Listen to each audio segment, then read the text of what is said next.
मुझे माफ कर दो माँ।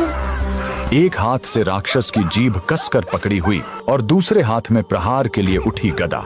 यह वो राक्षस है जिसे रोकने के लिए त्रिदेवों को भी महाशक्ति जगदम्बा की शरण में जाना पड़ा था। इस रहस्यमयी कहानी की शुरुआत होती है सतयुग से।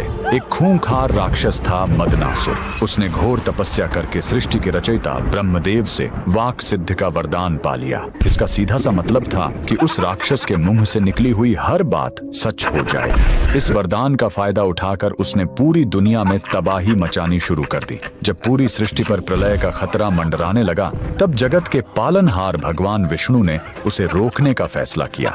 लेकिन वो सीधा युद्ध नहीं कर सकते थे, क्योंकि राक्षस कुछ भी बोलकर नुकसान पहुंचा सकता था। इसलिए भगवान विष्णु ने सौराष्ट्र के हरिद्रा सरोवर यानी हल्दी के पीले तालाब के किनारे घोर तपस्या की। उनकी पुकार सुनकर उस पीले जल से एक महाशक्ति प्रकट हुई। पीले वस्त्रों में सोने की तरह चमकती माँ बगलामुखी। सरोवर से प्रकट होते ही माँ बगलामुखी सीधा मदनासुर के सामने पहुंच गईं। इससे पहले कि वह राक्षस अपने मुंह से कोई श्राप निकालता, माँ ने तुरंत आगे बढ़कर उसकी जीभ कसकर पकड़ ली, क्योंकि उसकी सारी शक्ति उसकी जबान में थी।